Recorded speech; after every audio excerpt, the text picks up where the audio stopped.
Արտաքինից ներքին անվտանգության մարտահրավերներ, ինչ ճանապարհային քարտեզ են ներկայացնում փորձագետները, դիվանագետներն ու հանրային գործիչները։ Արտաքին գործերի նախկին նախարար, արտակարգ եւ լիազոր դեսպան Արա Այվազյանի խոսքով վերջին տարիներին Հայաստանի սպառնալիքներն ու մարտահրավերները բազմապատկվել են։ Մեր երկիրը ազգային, տարածաշրջանային եւ գլոբալ պատմական շրջադարձի ժամանակաշրջանում է։ Փոխվել է արտաքին հարաբերությունների բնույթը, փոխվել են խաղի կանոնները եւ ամենաանհանգստացնողը կտրուկ աճել է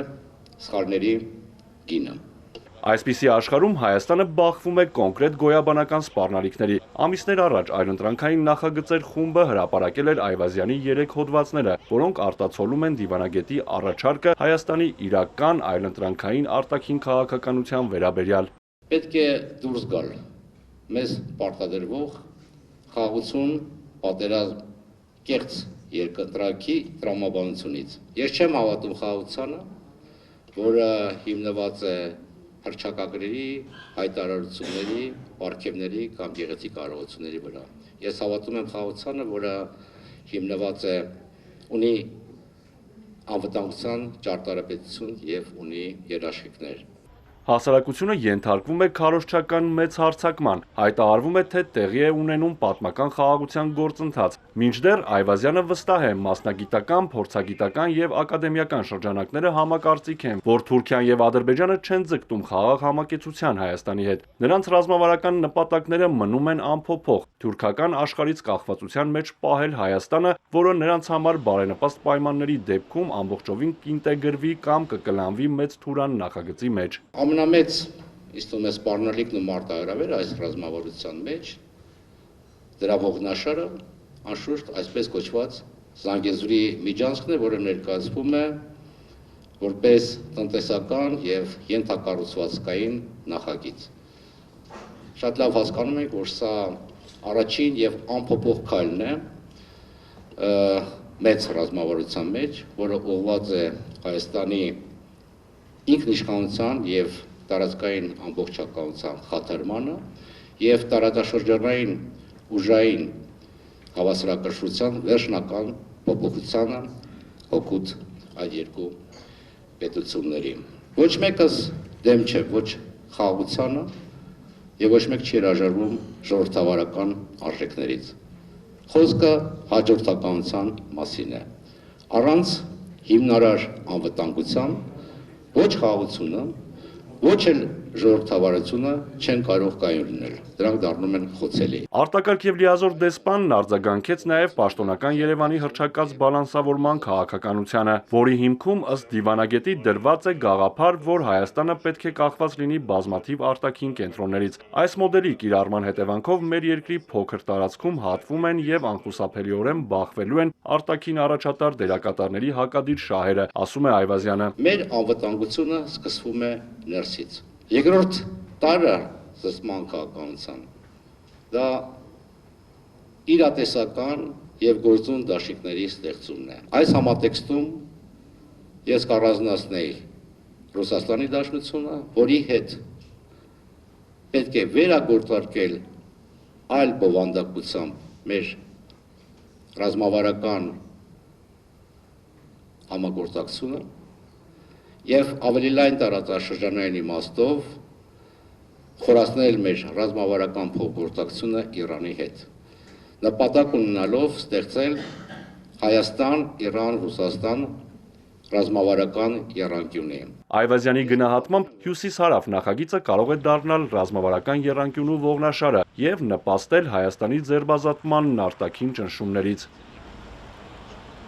Առաջարկ Հայաստանին նախագծի ներկայացուցիչ Միքայել Մերքումյանի խոսքով անվտանգության մարտահրավերներին դիմակայելու համար պետք է ունենալ ազգային անվտանգության ռազմավարություն։ Ասում է, ծանոթացել է 2020 թվականին ընդունված ազգային անվտանգության ռազմավարությանը, որն այսօրվա վիճակի հետ որևէ կապ չունի։ Մեր առաջարկը է, առաջարկ Հայաստանի կարևորագույն առաջարկներից մեկը, որ անպայման այս ռազմավարությունը եւ այլ ռազմավարություններ պետք է ունենան իրավական կարգավորում, կատարման կամ չկատարման, այսինքն պատասխանատվության ինստիտուտ։ Ցավոք սրտի դա չկա։ Երկրորդը, բովանդակային։ Շատ շատերը ասում են, որ այս իրավիճակում այնպես պետք է անենք, որ արագ փոփոխող աշխարհում եւ շատ մոտակա մեր երկրներում այն ռազմական լարված իրավիճակները, կոնֆլիկտները, որ կան,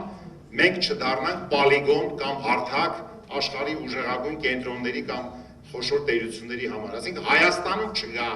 բանաձևի կամ այդ կոնֆլիկտը մեր Հայաստանի տարածքում լինի, այսինքն ընդունենք Արևմուտք, Ռուսաստան, չգիտեմ Չինաստան, Միացյալ Նահանգներ, այսինքն Հայաստանը զերծ պետք է մնա, որ իր տարածքը դառնա այդ կոնֆլիկտների պոլիգոն, հարթակ, հակառակը պետք է ազատագրել Հայաստանը, վարելով համապատասխան քաղաքականություն եւ սրանից բխում է երրորդը, որպես առաջարկ, որ այն բնական դաշնակիցը կամ դաշնակիցները, որ մենք ունենք, այդ բնական դաշնակիցների հետ շատ պետք է խնամքով, այսպես ասած, վարվել։ Մերկումյանի կարծիքով մեր դիմակայունության պահպանումն ու հզորացումը պետք է չափելի լինեն։ Չափելիությունը հասկանալու համար տնտեսագիտության դոկտոր պրոֆեսորը պաշտոնական թվեր է ներկայացնում։ Վերցնենք 26 թվի պետական բյուջեի մեր պաշտպանական ծախսերի մակարդակը, ընդհանուր անվտանգային պաշտպանական։ 25 թվին 662 միլիարդ էր, 100 միլիարդով իջեցրինք, այսինքն 15-15.5%-ով իջացրինք մեր պաշտպանական ծախսերը եւ տակը դու պետքա դնես փաստարկ, հարցադրում, այս որ իջացրել եմ, այս իջեցված թվով ես կարողանում եմ այդ դիմակայունությունը բարձրացնեմ, տակի փաստարկի հիմնական այսպես տողատակեին է, որ մենք գնում ենք խաղաղության։ Բայց ով չգիտի, որ խաղաղության գնալու հիմնական ապացույցը դա միշտ պատրաստ լինել պատերազմի, չէ՞։ Պետք է լուծել տնտեսական հզորացման խնդիրը, կանխել արտագաղթը։ Դրա համար անհրաժեշտ են ռեալ պայմաններ, մարդու արարելու, գործելու եւ ապրելու համար բարենպաստ միջավայր, նշում են քննարկման մասնակիցները։ Երկրի կարևորագույն ստրատեգիական խնդիր է այսօր կրթված երիտասարդներին այս երկրում պահելը։ Եվ եթե մենք այսօր խոսում ենք բանակի ռեֆորմացիայի մասին, բարձր տեխնոլոգիաների ներդրման մասին հայոց բանակում, ապա ինչպես կարելի է այդ ամեն ինչը կիրառել, եթե այսօր մենք չենք կարողանում մեր երկրի համար պահել ամենակարևոր ներուժը այս երկրում, այն է կրթված երիտասարդին։ Առաջարկ Հայաստանի այդ մեծ կոնցեպտի մեջ ներառված է բավականին լուրջ բլոկ, հա, որով պետք է համապարփակ անվտանգային համակարգ ձևավորվի Հայաստանում, խոսքը գնում է ոչ միայն նա դասական առումով ռազմական կամ ռազմաքաղաքական, այլ տնտեսական, սոցիալական անվտանգություն, որոնք սերտ, հա, ասենց կապ ունեն իրար հետ, ապա այո, անպայման պետք է լսել, անպայման պետք է հաշվի առնել այն կարծիքները, որոնք հնչում են այսպիսի ֆորումներին, այսպիսի քննարկումներին եւ անպայման ոչ միայն անել հետևություններ,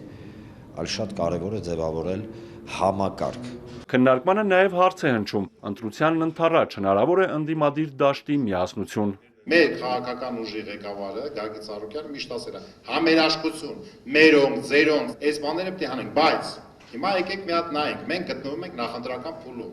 Գալիս ենք խոսքը չի գնում, որ նախընտրական փուլում դա պրակտիկորեն անհնար է, որ մեծ միասնական այդ բոլորը ինչ տարբեր գաղափարական հոսանքներ կան, տարբեր ուժեր կան, եթե ստացվի,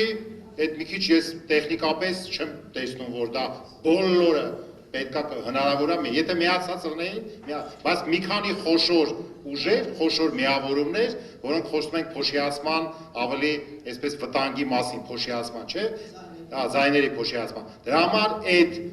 նախընտրական խոշոր միավորումները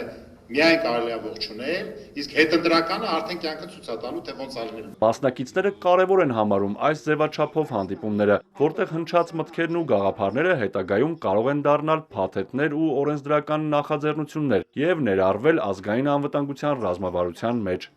Արթուր Հակոբյան, Հարություն Հովսեփյան, Էպիկենտրոն։